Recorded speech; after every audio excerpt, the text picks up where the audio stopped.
देश में बड़ी ही धूमधाम के साथ ईद मनाई जा रही है। करीब 2 साल बाद राष्ट्रीय राजधानी दिल्ली की जामा मस्जिद में बड़ी संख्या में लोगों इस मौके पर पहुंचकर नमाज पढ़ी और शांति और अमन चैन की दुआ की।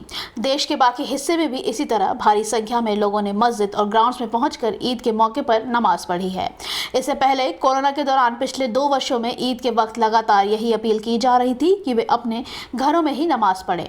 ईद के मौके पर देश भर के राजनेताओं ने भी बधाई दी है। प्रधानमंत्री मोदी ने देशवासियों के लिए ट्विटर पर संदेश दिया, ईद उल फितर की हार्दिक शुभकामनाएं। यह शुभ अवसर हमारे समाज में एकता और भाईचारे की भावना को बढ़ाए। आप सभी को अच्छे स्वास्थ्य और समृद्धि का आशीर्वाद मिले। गौरतलब है कि दुनिया भर के मुसलमान रमजान के पवित्र महीने के आखिरी में ईद मनाते हैं। रमजान के दौरान मुसलमान रोजे रखते हैं। इस्लामिक कैलेंडर के हिसाब से रमजान 9वां महीना है, जिसमें 30 दिन तक वे रोजे रखते हैं। इसे पूरे महीने के दौरान मुस्लिम न खाते हैं और न ही पानी पीते हैं। वे शाम को इफ्तार के साथ अपना रोजा खोलते हैं। राजस्थान के जोधपुर के जलौरी गेट के बाद कबूतर चौक में भी हिंसा हुई है। यहाँ पर मंगलवार को ईद के मौके पर कुछ लोगों ने दुकानों में तोड़फोड़ की है। आरोपियों ने बच्चों के साथ मारपीट की और गाड़ियों को भी नुकसान पहुंचाया है। इलाके में हुई इस घटना की जानकारी पीड़ितों ने साझा की है। एक पीड़ित ने कहा कि कुछ लोग अपने हाथों में डंडे, लाठी, पाइप और रॉड लेकर आए थे। वे लोग हल्ला मचा रहे थे। हम लोग बाहर आए तो देखा गाड़ी को नुकसान पहुंचा हुआ था। बच्चे को भी मारा है। हिंदुस्तान की यही हाल रहा तो गृह युद्ध हो जाएगा। एक और चश्मदीश ने कहा कि पुलिस बताए कि आरोपियों का नाम क्या है। वे हमसे हिंसा करने वालों के नाम पूछ रही थी। कैमरा लगा हुआ है, सभी आरोपियों की पहचान हो जाएगी। बता दें कि राजस्थान के जोधपुर शहर के जलौरी गेट के इलाके में सोमवार रात को 2 समुदाय के बीच झड़प के बाद तनाव पैदा हो गया। मुख्यमंत्री अशोक गहलोत ने इसे दुर्भाग्यपूर्ण बताते हुए लोगों से शांति बनाए रखने की अपील की है। गहलोत ने मंगलवार को सुबह ट्वीट किया कि जोधपुर के जलौरी गेट के निकट 2 गुटों में झड़प से तनाव पैदा होना दुर्भाग्यपूर्ण है। प्रशासन को हर कीमत पर शांति एवं व्यवस्था बनाए रखने का निर्देश दिए गए हैं। ईद उल फितर के मौके पर पश्चिम बंगाल की मुख्यमंत्री ममता बनर्जी ने एकता का संदेश देते हुए कोलकाता के रेड रोड पर लोगों को संबोधित किया। उन्होंने आज सुबह भारतीय जनता पार्टी पर तंज कसते हुए कहा, जनता जल्द से जल्द अच्छे दिन लाने का वादा किया। साथ ही यह भी कहा कि हमारा वादा झूठा या जुमला नहीं है। बनर्जी ने जनता को संबोधित करते हुए कहा कि हम कुछ लोग के लिए नहीं बल्कि सभी लोगों के लिए अच्छे दिन लाने का वादा करते हैं। आप लोगों ने ही मुझे उनके खिलाफ लड़ने की ताकत दी है जो लोग देश को बांटने की राजनीति करते हैं। सीएम ममता बनर्जी ने कहा कि हम सबके लिए अच्छे दिन लाएंगे। हम झूठा वादा नहीं कर रहे हैं। कुछ लोग देश को बांटने के लिए हिंदुओं और मुस्लिमों को तोड़ना चाहते हैं, लेकिन आप उनकी बातों पर ध्यान न दें और एकता बनाए रखें। लाउड स्पीकर को लेकर विवाद बढ़ता ही जा रहा है। वहीं महाराष्ट्र के महाविकास आघाड़ी ने को अल्टीमेटम दे चुके महाराष्ट्र नवनिर्माण सेना के प्रमुख राज ठाकरे की मुश्किलें भी बढ़ रही हैं। दरअसल राज ठाकरे के खिलाफ सिराला की मजिस्ट्रेट कोर्ट ने 6 अप्रैल 2008 के एक मामले में गैर जमानती वारंट जारी किया है, जिसका कारण उनकी अभी गिरफ्तारी भी हो सकती है। मजिस्ट्रेट कोर्ट ने ठाकरे के खिलाफ आईपीसी की धारा 143, 109, 117, 7 और बॉम्बे पुलिस अधिनियम के तहत 135 के तहत गैर जमानती वारंट जारी किया है। अदालत के आदेश के बाद भी मुंबई पुलिस अभी तक मनसे प्रमुख राज ठाकरे को गिरफ्तार नहीं किया था। कोर्ट ने पुलिस से पूछा कि कोर्ट से निर्देश जाने के बाद भी ठाकरे के खिलाफ कोई कार्रवाई क्यों नहीं की गई है। बता दें कि 2008 में मनसे कार्यकर्ताओं ने एक रैली के दौरान पर्ली में अन्य राज्य परिवहन महामंडल की बसों पर पत्थरबाजी की थी। उत्तर प्रदेश के नोएडा के गार्डन्स गैलेरिया मॉल के बाद एक और रेस्टोरेंट में ग्राहक पर हमला होने का मामला सामने आया है। रेस्टोरेंट के मालिक एवं कर्मचारियों के हमले में 3 लोग के घायल होने की घटना के बाद पुलिस ने सोमवार को रेस्टोरेंट के मालिक समेत 3 लोगों को गिरफ्तार कर लिया था और उनके पास से घटना के प्रयुक्त चाकू भी बरामद किया है। पुलिस ने इसकी जानकारी दी है। पुलिस के प्रवक्ता ने बताया कि इस हमले के सिलसिले में 3 लोगों को गिरफ्तार किया गया है।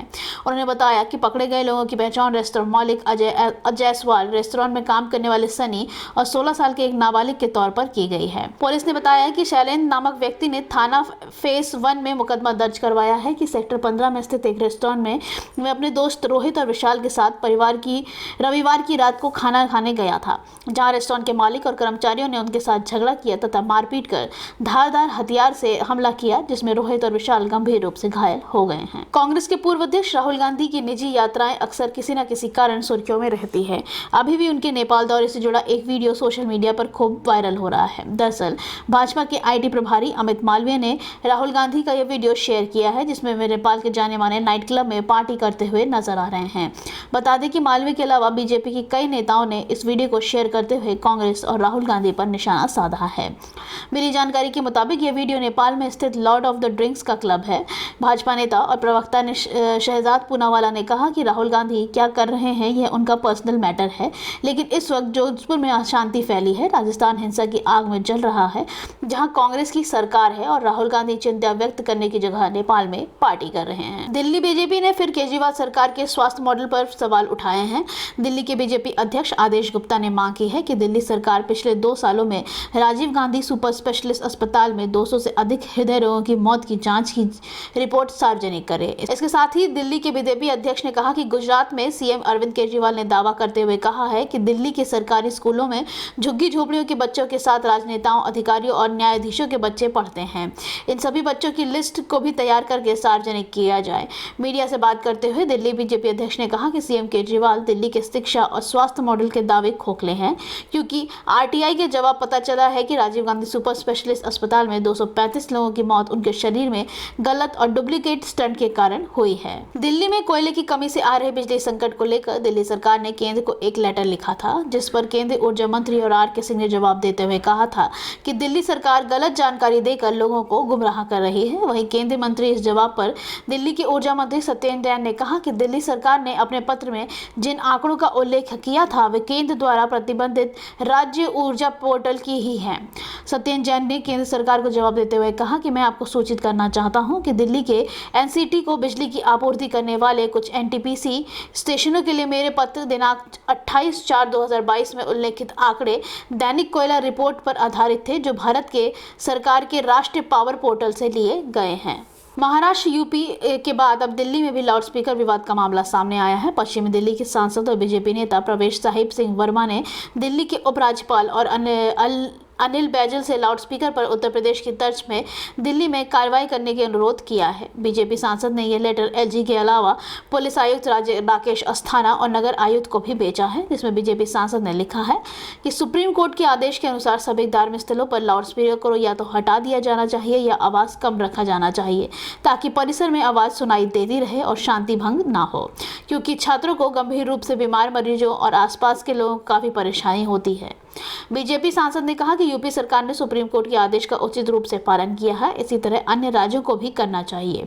यूपी सरकार की तरह अधिकारियों को निर्देश दिया जाए और इन लाउडस्पीकरों को धार्मिक स्थल से हटाया जाए। गाजियाबाद के एक कॉलेज में हिजाब पहनकर प्रदर्शन कर रही कुछ छात्राओं का एक वीडियो सोशल मीडिया पर वायरल हो गया। वीडियो मोदी नगर के गिनी देवी कॉलेज का बताया जा रहा है।